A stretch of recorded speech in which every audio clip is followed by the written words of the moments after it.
नमस्ते 12th class. आज की वीडियो में हम हमारी हिंदी पाठ्य पुस्तक आरोह भाग 2 की जो हमारी 5वीं कविता है सहर्ष स्वीकारा है का प्रसंग, व्याख्या और काव्य सौंदर्य का अध्ययन करेंगे। सहर्ष स्वीकारा कविता को लिखा है गजानन माधव मुक्तिबोध ने। इस कविता के अंदर गजानन ने असीम सत्ता के साथ अपना गहरा संबंध बताते हुए अपने जीवन के अंदर सुख दुख, हर परिस्थिति, अपनी हर उठापटक को खुशी के साथ स्वीकार करने की बात कही है। क्योंकि जो कवि का प्रेरणा स्रोत है, जो कवि का प्रिय है, ये सब उनको पसंद है। इसीलिए कवि ने अपने प्रिय की हर चीज़ को खुशी के साथ अपने जीवन में स्वीकार कर लिया है, अपना लिया है। कविता को पहले हम पढ़ेंगे, फिर इसका भावार्थ है वो समझेंगे। जिंदगी में जो कुछ है, जो भी है, जिंदगी में जो कुछ है, जो भी है, सहर्ष स्वीकारा है, सहर्ष स्वीकारा है। इसलिए कि जो कुछ भी मेरा है वह तुम्हें प्यारा है, वह तुम्हें प्यारा है। गर्वीली गरीबी यह ये गंभीर अनुभव सब, गर्वीली गरीबी यह ये गंभीर अनुभव सब, यह विचार वैभव सब, दृढ़ता यह भीतर की सरिता यह अभिनव सब, मौलिक है, मौलिक है। इसलिए कि पल पल में, इसलिए कि पल पल में जो कुछ भी जागृत है, अपलक है, संवेदन तुम्हारा है, संवेदन तुम्हारा है। बड़ी सुंदर बात कवि ने यहाँ कही है। कविता के बेजोड़ कवि माने जाते हैं मुक्तिबोध जी। कवि ने क्या कहा है कि जिंदगी में, कवि के जीवन में जो कुछ भी है, कवि के जीवन में अच्छा बुरा, अमीरी गरीबी, सुख दुख, जो भी है, जो भी है, जैसे हम कहते हैं कि जो भी हो देखा जाएगा। मतलब कवि ने क्या कहा है कि जो भी है मेरे जीवन में वो मैंने खुशी के साथ स्वीकार कर लिया है, जीवन में अपना लिया है खुशी खुशी के साथ। मुझे उससे कोई शिकायत नहीं है। क्यों नहीं है कवि को शिकायत? क्यों खुशी खुशी के साथ कवि ने सब कुछ स्वीकार कर लिया है? इसलिए कि जो कुछ भी मेरा है वह तुम्हें प्यारा है। तुम्हें कवि का यहाँ प्रिय है, जिससे कवि ने सीख ली है, जो कवि के जीवन में प्रेरणा स्रोत है, जिससे कवि प्रेम करते हैं। रहस्य रखा है, नाम नहीं लिया है किसी का। कवि की माँ हो सकती है, कवि की बहन हो सकती है, कवि का कोई दोस्त हो सकता है, कवि की प्रिय प्रेमी का पत्नी हो सकती है। लेकिन कविता के अंदर जहाँ रहस्य होता है वहाँ हम परमात्मा की ओर संकेत लेकर के चलते हैं। कवि ने परमात्मा को कहा है, कवि के प्रिय परमात्मा है। कवि कहते हैं कि हे परमात्मा, मेरे जीवन में जो कुछ भी आपने दिया है वो मैंने इसलिए खुशी के साथ स्वीकार कर लिए, वो आपको पसंद है, आपको अच्छे लगते हैं। इसीलिए मैंने अपने जीवन में उन सब बातों को, उन सब चीज़ों को, उन सब परिवर्तन, उन सब बदलाव को स्वीकार किया है। क्या है कवि के जीवन के अंदर? गर्वीली गरीबी यह ये गंभीर अनुभव सब। गर्वीली गरीबी, गर्व से युक्त गरीबी। कवि गरीब हैं, कवि के जीवन में अभाव है। उन अभावों को स्वीकार कवि ने कर लिया है। क्यों? क्योंकि ये गर्वीली है। गर्वीली का मतलब है गर्व से युक्त, स्वाभिमान से भरी हुई। कवि गरीब ज़रूर हैं, अभावग्रस्त हैं, लेकिन कवि अपने स्वाभिमान को नहीं छोड़ा। कवि ने, कवि का जीवन स्वाभिमान से भरा हुआ है। उनकी गरीबी के अंदर वो कभी डगमगाए नहीं, अपने स्वाभिमान को छोड़ा नहीं। इसीलिए कवि ने अपनी गरीबी को विशेषण दिया है गर्वीली की, मेरी गरीबी भी स्वाभिमान से भरी हुई है। और इस गरीबी ने कवि को गंभीर अनुभव दिए, गहरा ज्ञान दिया है, जीवन का व्यवहारिक गहरा अनुभव, गहरा ज्ञान सिखाया है। और कवि के जीवन के अंदर कवि के प्रिय ने विचार रूपी धन दौलत दिया है। वैभव होता धन दौलत। कवि के जो विचार हैं वो बहुत अच्छे हैं। अच्छे विचारों को विचार वैभव कहा जाता है कि मेरे विचार बहुत अच्छे हैं, अभाव जीवन के अंदर हैं, और ये सब देन मेरी प्रिय की है जो अच्छे अच्छे विचार मेरे को दिए हैं। दृढ़ता यह है, दृढ़ता होती है मजबूती, दृढ़ विश्वास। जो कवि के अंदर दृढ़ विश्वास है, जो कवि इतने मजबूत हैं, कवि को मजबूती दी है कवि के प्रिय ने। और कैसे हैं ये, यही बता रहे हैं कि मेरे जो विचार कैसे हैं, मेरी गरीबी कैसी है। भीतर की सरिता यह है, भीतर की सरिता, सरिता होती है नदी, भीतर की सरिता किसका प्रतीक है, कवि ने किसको माना है, आंतरिक विचार।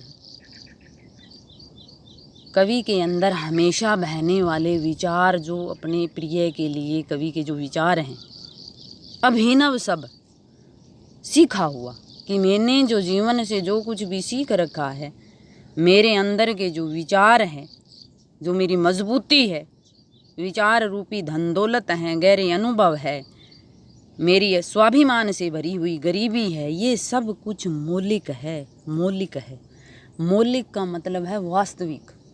अनेकार्थी शब्द होता है, मौलिक का मतलब नया भी हो सकता है।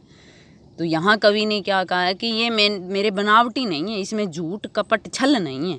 मैं मजबूती मैंने जो सीखी है वे वास्तविक जीवन से सीखा है कवि ने सब कुछ। इसीलिए कवि ने यहाँ मौलिक शब्द का प्रयोग किया है कि इसमें कोई मिलावट नहीं है। जो मैंने ज्ञान सीखा, मेरे अंदर हमेशा विचार बहते रहते हैं। मैं गरीबी के अंदर भी स्वाभिमान को नहीं मैंने छोड़ा, और मेरे जो धन दौलत रूपी जो विचार हैं, ये सारे मेरे सच्चे हैं, जो मेरी गरीबी ने, अभाव ने, मेरे प्रिय ने मेरे को दिए हैं। इसलिए कि पल पल में जो कुछ भी जागृत है, पलक है, संवेदन तुम्हारा है। संवेदन होता है सुख दुख किसी का समझना। जागृत का मतलब है चेतन शक्ति। एक तो जागृत होता है जागना, एक जागना होता है वास्तविक ज्ञान, जागृति जिसको हम कहते हैं। कि कवि के अंदर जो जागृति है, अपलक, जो कवि को हर वक्त जो वास्तविकता दिखाई देती है, अपलक होता है बिना पलक झपकाए देखना। ये सब कुछ पल पल में कवि के जीवन के अंदर जो बदलाव आ रहे हैं, जो कवि की जागृति है, जो अपलक परमात्मा की जो देन है, वो कवि किसको मानते हैं कि ये संवेदन का मतलब है कि सुख दुख तुम ही तो समझ रहे हो, जिसकी वजह से ही मेरे जीवन में जागृति है, और जिसकी वजह से ये पलक मुझे ये सब कुछ दिखाई देता है। कवि के जीवन में पल पल हर घटना जो घटती है, ये कवि के प्रिय का संवेदन है। प्रसंग आप किस प्रकार से लिखोगे? प्रस्तुत पद्यांश हमारी हिंदी पाठ्य पुस्तक आरोह भाग 2 में रचित कविता सहर्ष स्वीकारा से अवतरित है, जिसके कवि हैं गजानन माधव मुक्तिबोध। कविता इस पद्यांश में कवि ने खुशी के साथ परमात्मा की दी हुई हर चीज को स्वीकार किया है। काव्य सौंदर्य दोनों का इकट्ठा करेंगे, अलंकारों को छोड़ करके बाकी काव्य सौंदर्य है इनका हमारा सेम रहेगा, इसलिए दोनों का इकट्ठा ही हम करेंगे।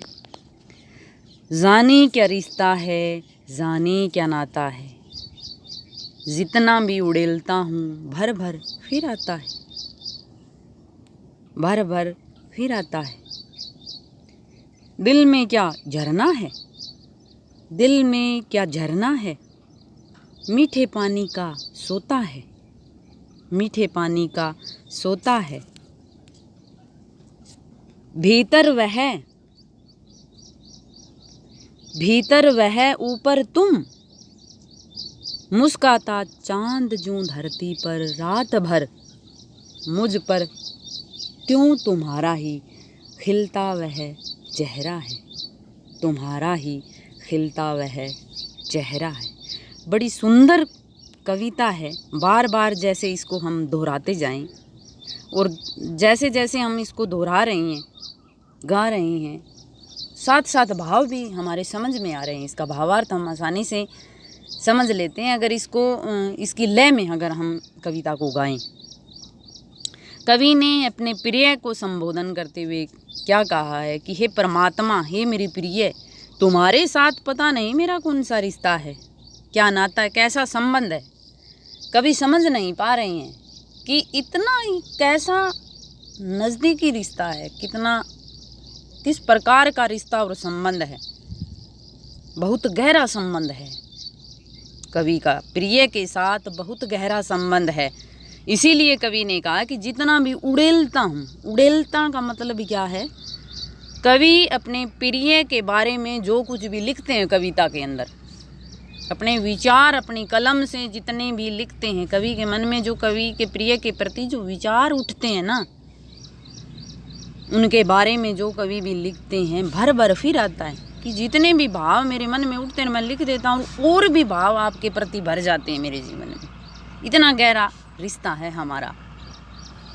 क्या कह रहे हैं कवि कि इतने विचार मेरे दिल में कैसे आ गए, कवि के प्रिय के प्रति कवि के मन में इतने विचार कैसे भर गए। कवि कह रहे हैं कि प्रश्न कर रहे हैं कि दिल में क्या झरना है, झरना पानी का जो झरना होता है, कि मेरे दिल में कोई झरना तो लगा नहीं है। झरने का मतलब है कि इतना गहरा रिश्ता है परमात्मा के साथ कि कभी ख़त्म ही नहीं होता। पानी का झरना कभी ख़त्म नहीं होता, जहाँ पानी बहता रहता है। और वो झरना भी कैसा है, झरना यहाँ कवि के विचार, जो कभी परमात्मा के प्रति कवि के भाव ख़त्म नहीं होते। मीठे पानी का सोता, मीठे पानी का सोता होता है स्रोत, पानी का जो स्रोत होता है, भंडारण, कि पानी का भंडारण भी कैसा है, कवि के विचार भी कैसे हैं, मीठे पानी की तरह अच्छे अच्छे विचार। मीठे पानी का सोता का मतलब है अच्छे अच्छे विचार। कवि क्या कह रहे हैं कि मेरे अंदर भाव रूपी झरना है, जो हमेशा भाव बहते रहते हैं, और वो भी अच्छे अच्छे विचार परमात्मा के प्रति, जिसके कारण कवि क्या कह रहे हैं उनके जीवन में क्या है, भीतर वह ऊपर तुम। भीतर का मतलब क्या है, कवि के अंदर तो कवि के प्रिय के प्रति, कवि के परमात्मा के प्रति अच्छे अच्छे विचार, और ऊपर तुम। ऊपर का मतलब है कवि के जीवन में, कि मेरे जीवन में जो कुछ मैं कर रहा हूँ, जो व्यवहारिक ज्ञान है, वो तुम्हारी देन है। ऊपर तुम का मतलब मुस्काता चांद जो धरती पर रात भर,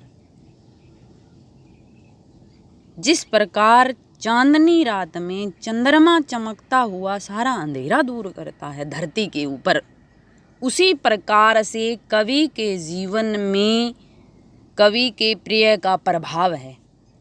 मुझ पर त्यों ही तुम्हारा खिलता हुआ चेहरा है।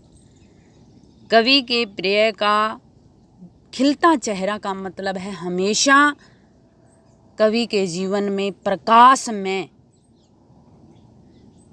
कवि के जीवन में हमेशा खुशियाँ देना, कि मेरे जीवन के अंदर हमेशा जो मुझे खुशियाँ देने वाला आपका ही चेहरा है, आपकी ही रोशनी मुझे हर अंधेरे से दूर करती है।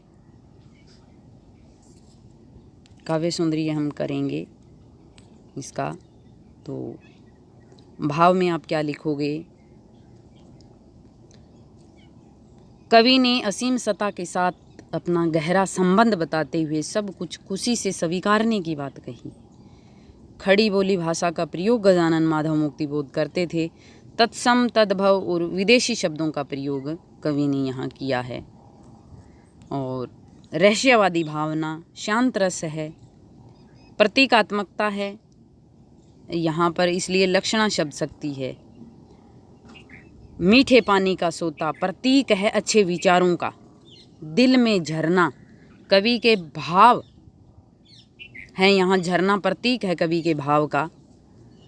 तो यहाँ पर जो विचार वैभव यहाँ प्रतीक है कवि के अच्छे विचारों का, तो यहाँ प्रतीकात्मकता है, इसलिए लक्षणा शब्द शक्ति का प्रयोग हम यहाँ लिखेंगे। प्रसाद गुण है, मुक्तक छंद का प्रयोग है, स्वर मैत्री, पद मैत्री कविता के अंदर है, लेकिन छंद रहित कविता है। बिंबों का सुंदर प्रयोग कवि ने किया है। कवि ने यहाँ पर बड़े सुंदर बिंब प्रस्तुत किए हैं। दृश्य बिंब का प्रयोग कवि ने बहुत सुंदर यहाँ किया है। जिस प्रकार से भीतर की सरिता और एक झरना मीठे पानी का, मुस्काता चांद चंद्रमा का, इस तरह से बड़े सुंदर दृश्य बिंब कवि ने यहाँ प्रस्तुत किए हैं। तो बिंब प्रधान कविता है आप लिखोगे। और अलंकार कौन से हैं? अलंकार आपके अनुप्रास अलंकार कई जगह है कविता के अंदर, और स्वर मैत्री और पद मैत्री अलंकार है। स्वर मैत्री पीछे से स्वर बड़े सुंदर मिल रहे हैं। जिंदगी में जो कुछ है, जो भी है, सहर स्वीकारा है, जैसे है मिल रहे हैं हमारे। और कुछ कुछ हैं ये जो आपके पद भी मिल रहे हैं, इसलिए स्वर मैत्री पद मैत्री अलंकार कविता के अंदर है। विचार वैभव में रूपक अलंकार है। और पल पल में पुनरुक्ति प्रकाश अलंकार है। मीठे पानी का सोता में भी रूपक अलंकार। मुस्काता चांद जो धरती पर रात भर, मुझ पर क्यों तुम्हारा ही खिलता चेहरा। यहाँ इसके अंदर आपका उदाहरण अलंकार है, उपमा अलंकार है और मानवीकरण अलंकार है। तीनों अलंकार है इसके अंदर। मुस्काता चांद, मुस्काता क्यों है? चंद्रमा मुस्काते हैं या मानव, यानी कि मानवीय क्रियाओं का आरोप जब प्रकृति पर हो तो वहाँ हमारा मानवीकरण अलंकार होता है। और तुलना कवि ने किस प्रकार से की है? चंद्रमा के साथ। कवि के जीवन के अंदर जो खुशियाँ हैं, जो उजाला है, उसकी तुलना कवि ने मुस्काते हुए चंद्रमा के साथ की है, इसलिए यहाँ उपमा अलंकार है। और उदाहरण दिया है कवि ने, कवि के जीवन के अंदर जिस प्रकार से रात्रि को चंद्रमा अंधेरा दूर करता है, कवि के प्रिय के चेहरे से, उसके कवि के प्रभाव से कवि का जीवन है वो प्रकाश में है, इसलिए यहाँ उदाहरण अलंकार भी है। ठीक है, आगे वाली वीडियो में इस कविता को हम कंप्लीट करेंगे। अच्छे से कविता पढ़ेंगे, समझेंगे और इसका अच्छे से अध्ययन करेंगे। धन्यवाद।